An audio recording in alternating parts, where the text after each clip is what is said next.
Bienvenidos a una nueva clase de Teoría Política 2. Hoy hablaremos de la transición en el pensamiento político de la Edad Moderna. Analizaremos desde Thomas Hobbes hasta John Locke y cómo se sentaron las bases del Estado actual. Iniciamos con la época moderna, que no es solo un cambio de fecha, sino una ruptura estructural con el orden medieval. Entre los siglos XV y XVIII presenciamos la secularización del poder y la consolidación del Estado territorial. Factores como el descubrimiento de América, la imprenta y la reforma protestante cambiaron cómo el individuo concebía su lugar en el mundo, pasando de fundamentos teleológicos a categorías racionales y jurídicas. Por ello, debemos entender esta transición como una mutación en los fundamentos de legitimidad. Mientras en la Edad Media el poder estaba fragmentado entre señores feudales y la Iglesia bajo una visión teocéntrica, la modernidad introduce una lógica de centralización.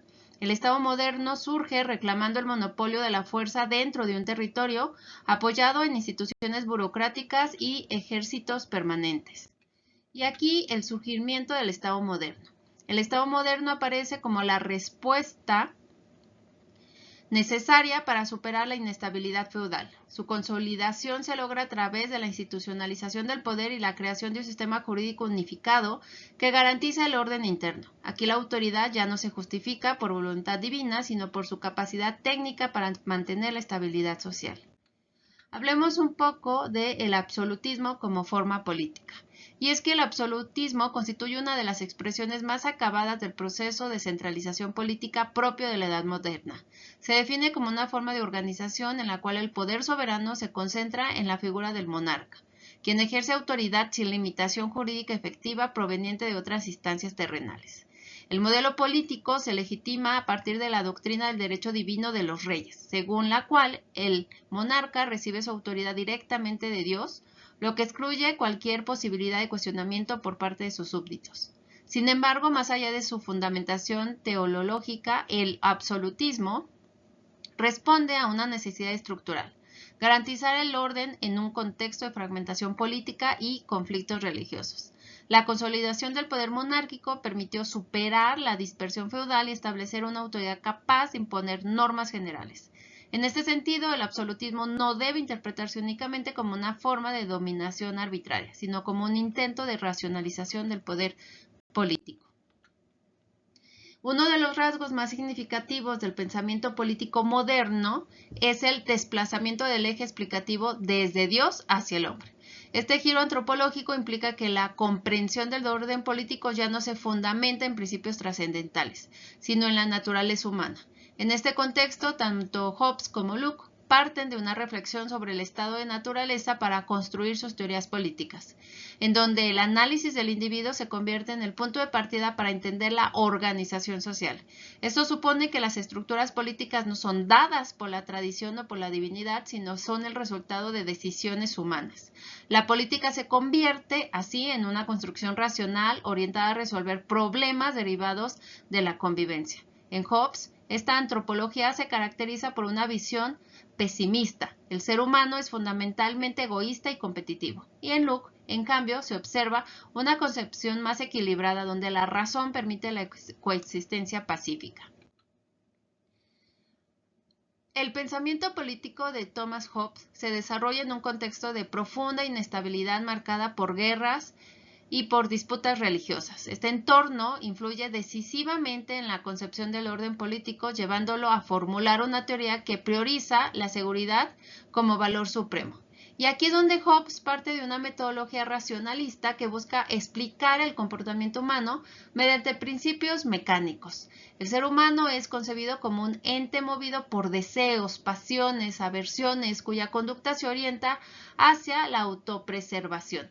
Esta visión antropológica constituye la base de su teoría política. El problema central que Hobbes intenta resolver es el de la coexistencia. ¿Cómo es posible la vida en sociedad si los individuos persiguen intereses propios? Su respuesta se articula a través del concepto de contrato social, mediante el cual los individuos renuncian a su libertad natural en favor de un poder soberano. La originalidad de Hobbes radica en su capacidad para construir una teoría del Estado completamente secular, donde la autoridad política se justifica por su utilidad. El Estado no es una entidad natural, sino una construcción artificial destinada a evitar el caos.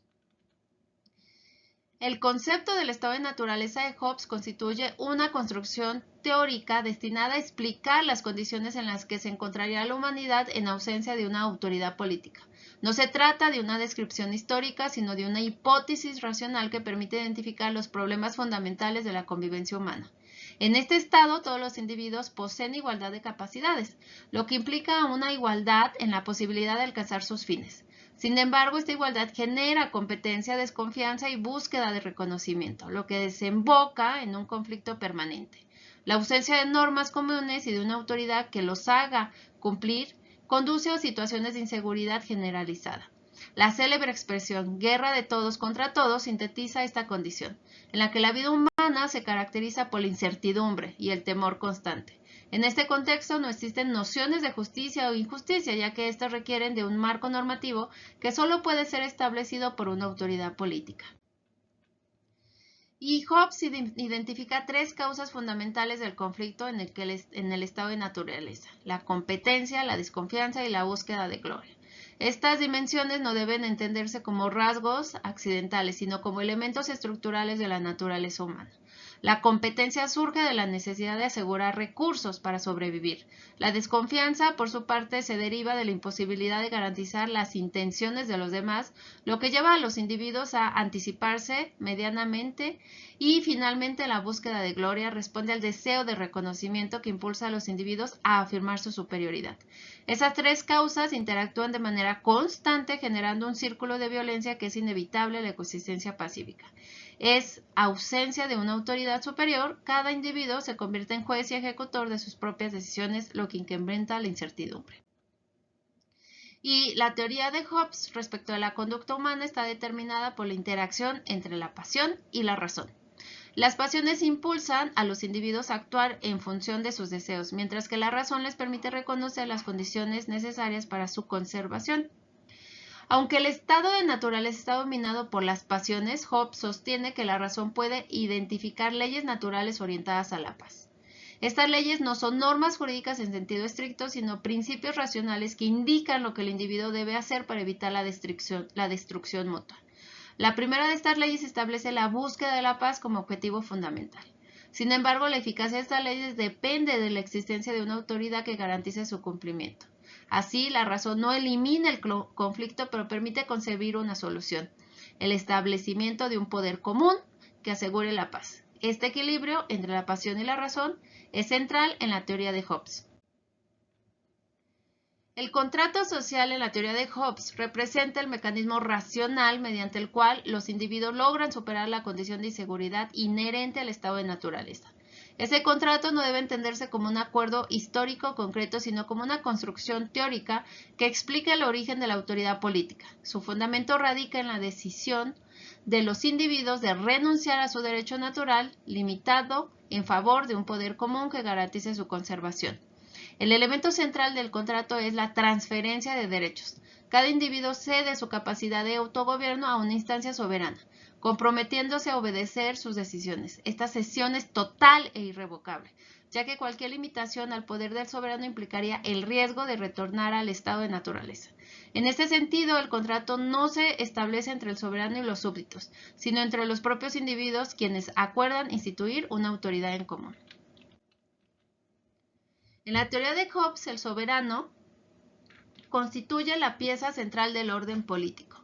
Su función principal es garantizar la paz y la seguridad, lo que justifica la amplitud de su poder.